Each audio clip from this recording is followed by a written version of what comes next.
साहस सरोकार।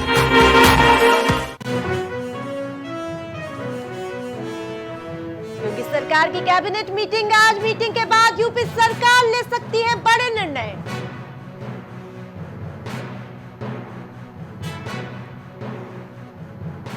NEET UG मामले में सुप्रीम कोर्ट की टिप्पणी, केंद्र और एनडीए से अनियमितता का मांगा ब्यौरा। ज्ञानवापी स्थित वजू खाने का एसआई मामला, आज मामले में होगी सुनवाई। हाथरस कांड में एसआईटी ने शासन को भेजी रिपोर्ट, मामले में कई अफसरों पर गिरेगी गाज, आज सीएम के सामने पेश की जाएगी रिपोर्ट। उन्नाव में प्रेमी प्रेमिका के घर में घुसकर मां की को मारी गोली, घटना के बाद प्रेमी ने फिर खुद को भी मारी गोली।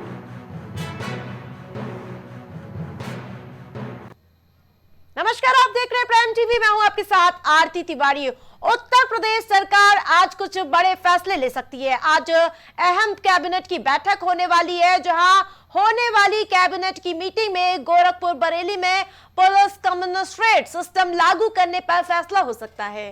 अभी लखनऊ, कानपुर, वाराणसी कमिश्नर यानी कि यहां पर कमिश्नरेट प्रणाली लागू है। इसके अलावा प्रयागराज, आगरा, नोएडा, गाजियाबाद में कमिश्नरेट सिस्टम लागू है। अब गोरखपुर, बरेली कुल 9 जनपदों को इसके दायरे में लाया जा सकता है। तो वहीं अहम बैठक आज होने वाली है और जिसके बाद बड़ा और निर्णायक फैसला लेती हुई योगी सरकार नजर आ सकती है। जिस प्रकार से है, आपको बता दें कि अभी police commissionerate system Lucknow, Kanpur, Varanasi के अलावा प्रयागराज, आगरा, नोएडा, गाजियाबाद में लागू है।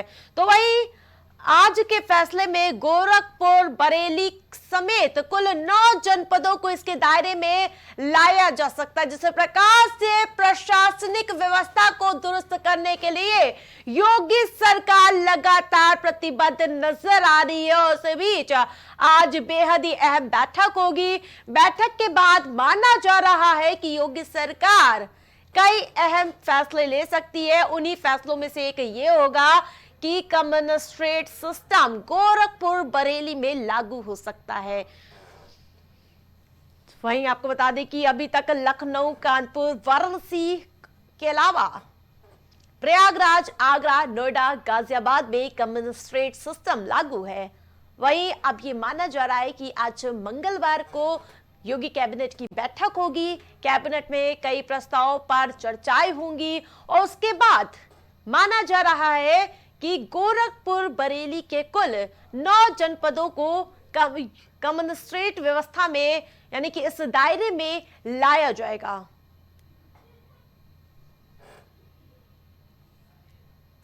इस खबर पर ज्यादा अपडेट के साथ लाइव हमारे साथ राजेश जुड़ चुके हैं। राजेश, मंगलवार को योगी कैबिनेट की बैठक होनी है, क्या कुछ अपडेट सामने आ रहा है?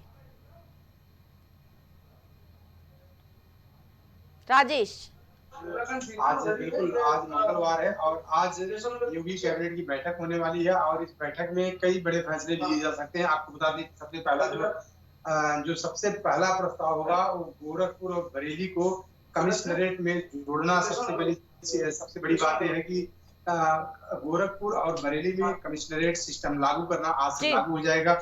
ये प्रस्ताव जो है आज योगी की कैबिनेट बैठक में पास किया जाएगा। अभी तक राजेश कहां पर कमिश्नरेट सिस्टम लागू है उत्तर प्रदेश में? देखिए, अगर बात की जाए आरती, तो लखनऊ के साथ साथ में जैसे वाराणसी है, प्रयागराज है, मथुरा है, आगरा है, तो ऐसे कई सारे जिले हैं जहाँ पे कमिश्नरेट लागू किया गया है।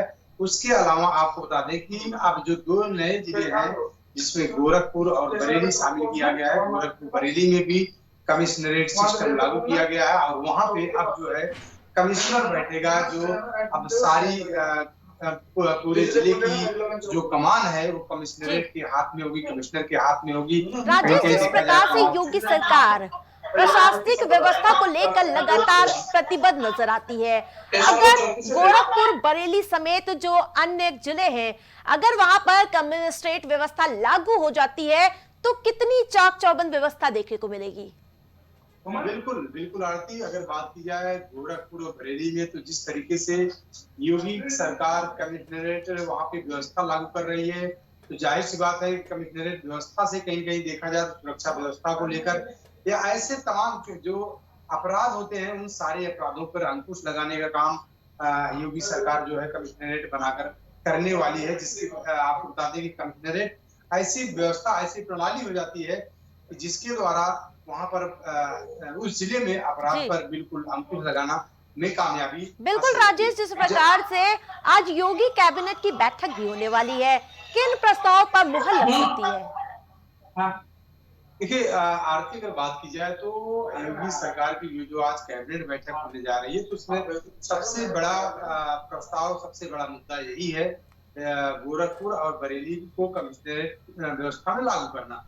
उसके साथ साथ में और भी कुछ ऐसे मुद्दे हैं कि जो लागू हो सकते हैं, लेकिन अभी फिलहाल अभी कुछ डिसीजन नहीं हो पाया। लेकिन अभी थोड़ी देर में जैसे ही जी कैबिनेट की बैठक शुरू होगी, तो जैसे ही कैबिनेट बैठक शुरू की जाएगी, जाहिर सी बात है कि सारे जो भी प्रस्ताव है, जो भी निर्देश है योगी सरकार द्वारा, अभी सारी चीजों का फाइनल हो जाएगा। बिल्कुल राजेश, तमाम अपडेट के लिए धन्यवाद।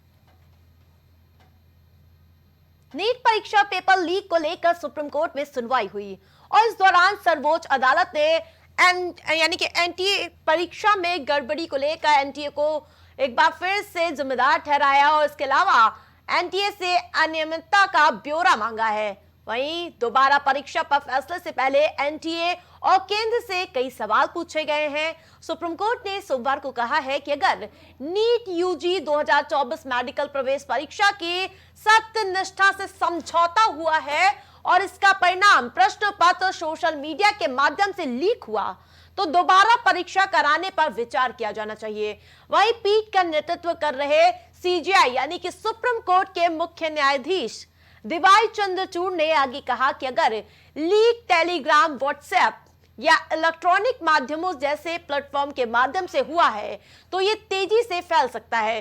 दरअसल मुख्य न्यायाधीश डीवाई चंद्रचूड़, न्यायमूर्ति जेबी पारदीवाला और इसके अलावा न्यायमूर्ति मनोज मिश्रा की पीठ ने मामले की सुनवाई की और गुरुवार को अगली सुनवाई की तारीख तय की गई है। हाल ही में नीट परीक्षा आयोजित करने के लिए जिम्मेदार केंद्र और राष्ट्रीय परीक्षण एजेंसी ने सुप्रीम कोर्ट में कहा है कि परीक्षा को रद्द करना अव्यवहारिक होगा और बड़े पैमाने में गोपनीयता के उल्लंघन के बिना सबूत के लाखों ईमानदार उम्मीदवारों को नजरअंदाज नहीं किया जा सकता है। जहां कोर्ट ने तल्ख टिप्पणी करते हुए कहा है कि अगर ऐसा कुछ हुआ है, अगर पेपर लीक हुआ है तो उसे दोबारा कराया जाए। इसके साथ ही नीट यूजी मामले में सुप्रीम कोर्ट एक बार फिर से एनटीए पर सख्त नजर आया है। इसके अलावा केंद्र और एनटीए से अनियमितता का ब्यौरा मांगा। नीट की पवित्रता प्रभावित हुई है अगर वाकई में ये पेपर लीक हुआ है। वहीं सुप्रीम कोर्ट की अहम टिप्पणी सामने आई है, जहां एक तरफ 24 लाख अभ्यर्थियों के भविष्य को लेकर लगातार सस्पेंस बना हुआ है। तो इस खबर पर ज्यादा अपडेट के साथ राजेश हमारे साथ लाइव जुड़ चुके हैं। राजेश, सुप्रीम कोर्ट में कल अहम सुनवाई हुई है, कई तरह के टिप्पणी और जवाब तलब किए गए हैं सुप्रीम कोर्ट यानी कि सुप्रीम कोर्ट की तरफ से। क्या कुछ पूरा मामला? देखिए आरती, अगर बात करें नीट की, तो कहीं कहीं जिस तरीके से नीट परीक्षा में धांधली हुई है, नीट परीक्षा लीक हुई है, तो इन परीक्षाओं को लेकर इसी तरीके से और कई सारी परीक्षाएं लीक हुई हैं। तो जाहिर सी बात है कि सारी परीक्षाओं को लेकर सुप्रीम कोर्ट ने तल्ख टिप्पणी करते हुए कल नजर आई है और सुप्रीम कोर्ट ने साफ साफ बोल दिया है कि केंद्र सरकार और एनटीए को जवाब देना होगा, क्योंकि नीट ऐसी परीक्षा, पवित्र परीक्षा को जो रद्द किया गया, लीक किया गया, सबसे बड़ा कारण क्या है इसका, तो इसका जवाब जो केंद्र सरकार और एनटीए को देना होगा, किसी भी हाल में उनको देना होगा। नहीं तो फिर सुप्रीम कोर्ट जो है कहीं कहीं देखा जाए तो चाहे एनटीए हो चाहे केंद्र सरकार हो, दोनों के ऊपर कार्रवाई करते हुए नजर आएगी। राजेश, जिस प्रकार से सुप्रीम कोर्ट ने अब अगली सुनवाई गुरुवार तक के लिए तय की है। 24 लाख अभ्यर्थियों का अभी भी भविष्य लगातार अधर में लटकता हुआ नजर आ रहा है। बिल्कुल आरती, अगर बात की जाए इन अभ्यर्थियों का तो कहीं न कहीं देखा जाए, जो 24 लाख अभ्यर्थी है, कहीं न कहीं बिल्कुल बात सही है कि उनका जो फ्यूचर है, उनका भविष्य जो है आधार में लटका हुआ है, चाहे यूजी के हो चाहे पीजी के हो। तो जाहिर सी बात है कि उनका जो फ्यूचर है बिल्कुल लगातार खराब हो रहा है। चाहे उत्तर प्रदेश की बात करें या देश की बात करें, उत्तर प्रदेश में भी इसी तरीके से 10 से 12 एग्जाम जो है वो लीक हुई है। तो जाहिर सी बात है ऐसे ऐसे अगर देखा जाए तो 24 लाख ही नहीं, करोड़ों अभ्यर्थी ऐसे हैं जिनका फ्यूचर, जिनका भविष्य जो है अधर में लटका हुआ है। जाहिर सी बात है कि उसके लिए सुप्रीम कोर्ट लगातार कल टिप्पणी कर रही है। और अगर देखा जाए तो केंद्र सरकार से लेकर यूपी सरकार और यूपी सरकार से लेकर एनटीए जो परीक्षा कराती है, जो एजेंसी है जो परीक्षा कराने वाली एनटीए, उसको भी घेरने का लगातार काम किया और सख्त निर्देश दिया है सुप्रीम कोर्ट ने कि राजेश, केंद्र और एनटीए से अनियमितताओं को लेकर जवाब मांगा गया है। इसके अलावा कोर्ट ने कहा है कि नीट की पवित्रता प्रभावित हुई है।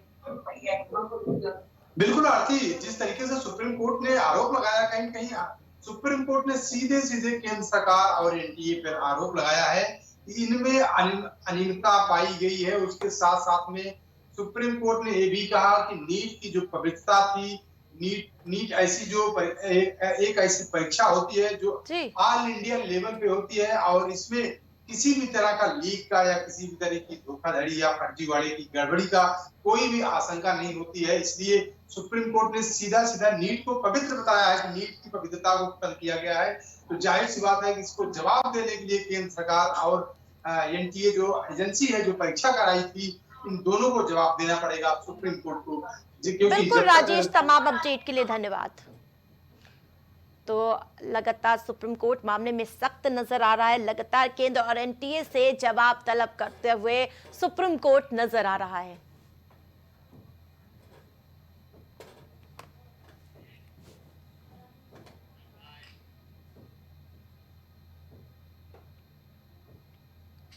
हाथरस में कथित भोले बाबा के सत्संग में उमड़ी भीड़ को संभालने के लिए स्थानीय प्रशासन ने पर्याप्त इंतजाम नहीं किए थे और उस मामले में अब तक सामने आए इनपुट के बाद योगी सरकार ने कड़ा रुख अपनाया है, जिसमें कई अफसरों पर 1-2 दिन में गाज गिरना तय माना जा रहा है। बताया जा रहा है कि हाथरस के थाना सिकंदरा राव के गांव मुगलगढ़ी में बीती 2 जुलाई को सूरजपाल जाटव उर्फ साकार विश्व हरि भोले बाबा का सत्संग हुआ था और यानी कि सत्संग खत्म होते ही बाबा की चरण रज लेने के लिए भीड़ दौड़ी और भगदड़ मच गई। इसमें करीब 120 से ज्यादा लोगों की मौत की खबर आई है और इस पूरे मामले में जहां एसआईटी लगातार एक्टिव नजर आ रही है, 885 पेज की रिपोर्ट तैयार की गई है और वहीं 132 लोगों के बयान दर्ज किए गए हैं।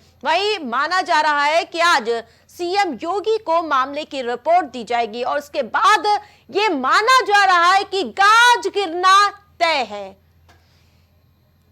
वहीं लगातार सवाल निशान उठ रहे हैं कि करीब 120 लोगों के जिम्मेदार यानी कि मौत के जिम्मेदार कौन है, जिसको लेकर जहां लगातार आयोग सख्त नजर आ रहा है। इसके अलावा एसआईटी भी इस पूरे मामले में सख्त नजर आ रही है। मौके पर पहुंचकर हर एंगल से मामले की जांच की जा रही है।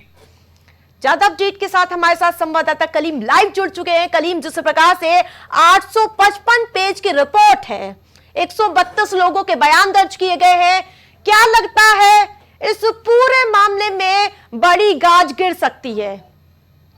देखिए आरती जी, जिस तरीके से बात की जाए, जिस तरीके से हाथरस में सत्संग था, जो मौत का सत्संग, उसमें जिस तरह से 123 लोगों की मौत हुई थी, इस मामले में एसआईटी की टीम ने एक पहली जो रिपोर्ट सरकार को सौंपी थी वो 100 पेज की थी, लेकिन अगर दूसरी रिपोर्ट की बात की जाए तो दूसरी रिपोर्ट 900 पेजों की सौंपी गई है। यानी कि जो जिस तरह से 900 पेज की जो रिपोर्ट सौंपी गई है उसमें 150 से अधिक लोगों के जो बयानों की बात की जाए या फिर उसमें जो सत्संग में लोग शामिल होने आए थे उनसे बयान की बात की जाए, अधिकारियों से बयान की बात की जाए, जो इसके गवाह थे उनसे बयानों की बात की जाए, कई लोगों के बयान दर्ज किए गए हैं और उस बयानों के आधार पर सरकार को यह रिपोर्ट सौंपी गई है। लेकिन अगर बात की जाए जिस तरीके से 3 जो जांच टीम बनाई गई थी, यानी कि बताया जाए एक जो एसआईटी की टीम बनाई गई थी वो आगरा एडीजी जो अनुपम कुलश्रेष्ठ है उनकी अगुवाई में बनाई गई थी, एक एसआईटी की टीम बनाई गई। इसके साथ ही एक न्याय आयोग की जो टीम बनाई गई थी, न्याय आयोग की टीम जो है वो लगभग 2 माह के अंदर अपनी पूरी रिपोर्ट सरकार को सौंपेगी। यानी कि इसमें जो बारीक जो घटनाएं हैं, बारीकी जो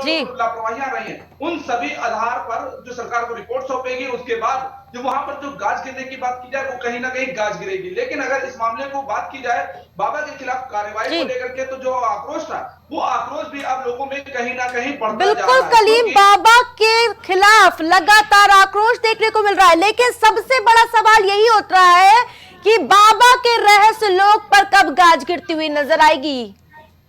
देखिए, फिलहाल जिस तरीके से अभी तक जो पुलिस अपना बयान जारी कर रही थी कि बाबा फरार है, लेकिन अब उनके बयान भी सामने आने लगे हैं, वो सांत्वना भी देते हुए नजर आ रहे हैं, दुख जाहिर करते हुए नजर आ रहे हैं। लेकिन अगर पूछताछ की बात की जाए तो अभी तक बाबा से इस मामले पर किसी तरह की पूछताछ की बातें सामने नहीं आई हैं। लेकिन हाँ, सूत्रों के द्वारा यह जरूर बताया जा रहा है कि जिस तरीके से बाबा के फरार होने की बात कही जा रही थी उसमें कहीं ना कहीं जो पुलिस की साठगांठ है वो भी साफ नजर आ रही है, क्योंकि अभी तक बाबा तक पुलिस का ना पहुंचना और बाबा का पुलिस की गिरफ्त से दूर होना, जो मुख्य आरोपी है वेद प्रकाश की गिरफ्तारी के बाद भी जो रिमांड पर लेने की बात है, रिमांड पर लेने के बाद जो बाबा से पूछताछ की बात की जाए उसमें अभी तक कुछ अहम सुराग ना मिलना, इन सभी मामलों में कहीं ना कहीं जो लापरवाही है वो पूरी तरीके से उजागर हो रही है। लेकिन अगर बात की जाए मृतक परिवार में से एक शख्स ने बाबा के घर के बाहर एक बैनर लगा करके जिस तरीके से अब विरोध प्रदर्शन में बैठ गया है, यानी कि बाबा की गिरफ्तारी को लेकर के वो अनशन पर बैठ गया, उसका साफ तौर से इस मामले में कहा गया है। जो तस्वीरें भी सामने आई उसमें यह कहा गया कि जब तक बाबा की गिरफ्तारी नहीं होगी तब तक वो उनके दरवाजे पर यूं ही धरने पर बैठा रहेगा। यानी कि जो आक्रोश है वो कहीं ना कहीं अब बढ़ता नजर आ रहा है, क्योंकि अभी जो संख्या देखी जा रही वो अभी एक युवक की है, तो कहीं ना कहीं जो आक्रोश कलीम, जिस प्रकार से इतने दिन हो चुके हैं, पूरा मामले को लेकर लगातार एसआईटी एक्शन में नजर आ रही है, जांच आयोग लगातार एक्शन मोड में नजर आ रहा है, लेकिन अभी तक कौन जिम्मेदार है ये तय नहीं हो पाया है। देखिए, फिलहाल जिम्मेदारी तय होने की बात की जाए तो सबसे पहली जिम्मेदारी इस मामले को लेकर के जो कार्रवाई की बात की, जिसमें एसडीएम ने 24 घंटे में अपनी रिपोर्ट शासन को सौंप दी थी। यानी कि बात की जाए जिन्होंने इस मामले में परमिशन दी थी सत्संग की, और सत्संग में 80,000 लोगों की जो अनुमति दी थी, लेकिन वहां पर 2.5 लाख से अधिक लोग पहुंचे थे। तो इस मामले में सबसे बड़ी लापरवाही तो एसडीएम की रही, और वही जांच भी करता बने, वही जांच की टीम के अध्यक्ष भी बने, और वो इस मामले में जिस तरीके से जांच कर रहे थे उन्होंने जो एक अपनी रिपोर्ट शासन को सौंपी, उसके बाद एसआईटी ने जो रिपोर्ट सौंपी, क्योंकि अगर हम ही लापरवाह हैं और हम ही जांच करेंगे तो जाहिर सी बात है हम अपनी कलम भी बचाते नजर आएंगे। और दूसरी अगर तस्वीरों की बात की जाए पुलिस की, तो पुलिस ने भी कहीं ना कहीं इसमें एक बड़ी लापरवाही दिखाई, क्योंकि जो कप्तान है जब इतनी बड़ी संख्या में लोग पहुंच रहे थे तो वो लोग पहुंचने के दौरान वहां पर जो सुरक्षा मुहैया कराई जानी थी वो बिल्कुल कलीम, आज की रिपोर्ट जो सीएम योगी के सामने दी जाएगी उसको देखना काफी दिलचस्प होगा कि आगे क्या कार्रवाई हो सकती है। तमाम अपडेट के लिए आपका बहुत बहुत धन्यवाद। जहां आज एसआईटी शासन को रिपोर्ट भेजेगी, जिसके बाद मानना जा रहा है कि बड़ी गाज गिरने की संभावना है। उन्नाव में एक प्रेमी ने पड़ोसी प्रेमिका के घर में घुसकर उसकी मां को गोली मार दी, जिसमें मौके पर ही मां की मौत हो गई है, जबकि पति और बेटी घायल बताए जा रहे हैं। वहीं घटना के बाद गांव के बाहर युवक ने खुद को गोली मार ली। 2 लोगों की मौत हो जाने से गांव में कोहराम मच गया है। वहीं घटना की जानकारी पर एसपी समेत फॉरेंसिक टीम मौके पर पहुंची और पूरे मामले की जांच पड़ताल में जुट गई है। फिलहाल पुलिस ने घायलों को उपचार के लिए अस्पताल में भर्ती कराया गया है और बताया ये जा रहा है कि युवक का महिला की बेटी से प्रेम प्रसंग चल रहा था और इसी मामले में रेप के आरोप में युवक जेल भी गया था। इससे वो काफी आहत नजर आ रहा था। वहीं घटना के बाद आईजी लखनऊ रेंज प्रशांत कुमार ने घटनास्थल का निरीक्षण कर एसपी उन्नाव से कड़ी नाराजगी जाहिर की है। साथ ही एसपी सिद्धार्थ शंकर मीना ने सब इंस्पेक्टर दिलीप कुमार और सिपाही राजेश कुमार को सस्पेंड कर दिया है।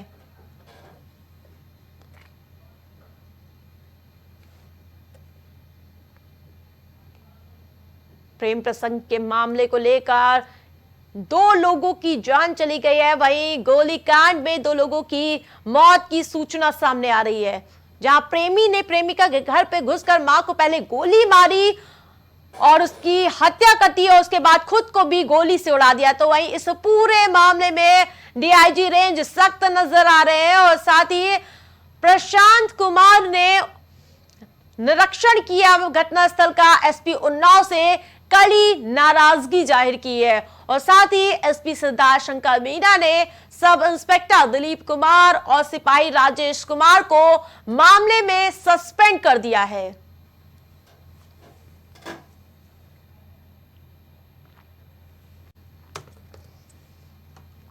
वहीं आपको बता दें कि उन्नाव में 2 मौतों से पूरे इलाके में हड़कंप मच गया है।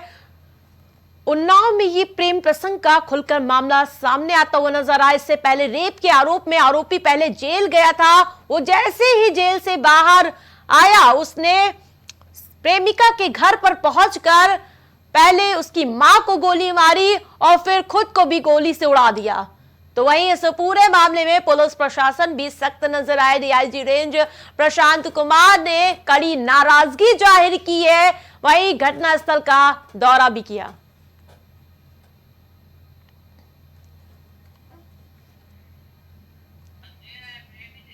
वहीं घटना के बाद गांव के बाहर युवक ने खुद को यानी कि गोली से उड़ा दिया। तो वहीं 2 लोगों की मौके पर मौत हो जाने से गांव में कोहराम मच गया है। वहीं घटना की जानकारी पर एसपी समेत फॉरेंसिक टीम मौके पर पहुंची और जांच पड़ताल में जुट गई है। फिलहाल पुलिस ने घायलों को उपचार के लिए जिला अस्पताल में भर्ती कराया है।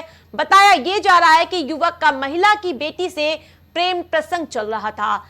इसी मामले में रेप के आरोप में युवक जेल भी गया था और इसी से वो काफी आहत नजर आ रहा था।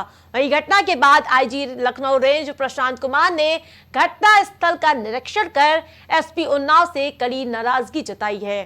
साथ ही एसपी सिद्धार्थ शंकर मीना ने सब इंस्पेक्टर दिलीप कुमार और सिपाही राजेश कुमार को सस्पेंड कर दिया है। पूरे मामले में प्रशासन का सख्त रुख सामने आ रहा है, जिस प्रकार से आईजी लखनऊ रेंज प्रशांत कुमार मौके पर पहुंचे और पूरे मामले में नाराजगी जाहिर करते हुए नजर आए। वहीं गोलीकांड में 2 लोगों की मौत से पूरे इलाके में सनसनी फैल गई है। वहीं आपको बता दें कि जेल से छूटकर प्रेमी प्रेमिका के घर पहुंचा, फिर उसने मां को गोली से उड़ा दिया। मौके पर उनकी मौत हो गई और इसके बाद प्रेमी ने खुद को भी गोली मार ली। वहीं ये पूरा मामला प्रेम प्रसंग का सामने आ रहा है।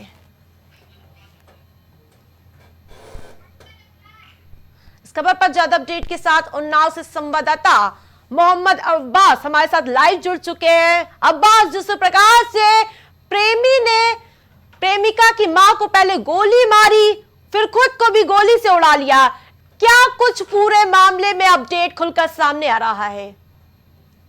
जी मैम, बिल्कुल आपको बता दें, बिल्कुल ये पूरा मामला फतेहपुर तरासी क्षेत्र के डोडिन खेड़ा गांव का बताया जा रहा है, जहां पर एक सिसरे ने अचानक दोपहर घर में घुस जाता है और आधाधुंध फायरिंग करना शुरू कर देता है, जिससे जो वहाँ मौजूद घर वाले थे उसमें उनकी माता जो वहीं पे गोली लगने से उनका वहीं पे मौत हो जाती है, जबकि पिता और दोनों बेटी गंभीर रूप से घायल हो जाती है, जिनको वहीं पास के ही सीएचसी में भर्ती कराया जाता है, जहां से उनको जिला अस्पताल के लिए रेफर कर दिया जाता है। जिला अस्पताल से भी जब उनकी गंभीर हालत को देखा जाता है तो उनको कानपुर के हाईलेट के लिए रेफर कर दिया जाता है, जहाँ पे उन दोनों ही पिता जो है और दोनों बेटियां जो है वो मौत की जंग लड़ रही हैं और उनका उपचार जो है वो जारी है। जी अब्बास, जिस प्रकार से घटना के बाद आईजी लखनऊ रेंज प्रशांत कुमार भी घटना स्थल पर पहुंचे, मौके पर पहुंचकर निरीक्षण किया और इसके अलावा बेहद ही कड़ी नाराजगी जताते हुए नजर आए एसपी उन्नाव पर। जी बिल्कुल, आपको बता दें कि जब ये घटना स्थल पर आईजी जो है और एसपी वो मौके पर पहुंचे हैं और आईजी ने जो घटना स्थल का निरीक्षण करके और जो नाराजगी है वो जाहिर की है। बताया है कि जो वहां पे मौके पर जो ग्रामीण थे उन्होंने बताया कि जो आरोपी जिसने गोली मारी थी वो उसका एक वीडियो भी कुछ दिन पहले ही सोशल मीडिया पर वायरल हुआ था, जिससे वो धमकी देते हुए पूरे मामले में अब्बास कितने अधिकारियों पर गाज गिरती हुई नजर आई? जी देखिए, जब आईजी पहुंचे हैं वहाँ पे उन्होंने निरीक्षण किया है, जब ग्रामीणों की उन्होंने बात सुनी है, उन्होंने जब बताया है कि आरोपी था उसकी वीडियो एक वायरल हुई है वो साफ तौर पे धमकी देता हुआ नजर आ रहा है कि मैं जाऊंगा घर के अंदर और घुस के हमला करूंगा और जान से मारूंगा। जब ये वीडियो सामने आया है तब जो पुलिस है एसपी आईजी ने जो है वो नाराजगी जाहिर की है और एसपी से निर्देश दिए हैं कि इस पर सख्त से सख्त कार्रवाई की जाए। इस पर एसपी सिद्धार्थ शंकर मीणा ने जो हल्का इंचार्ज थे उनको दीवान को तत्काल बिल्कुल अब्बास, नजर बनाए रखिए। तमाम अपडेट के लिए धन्यवाद।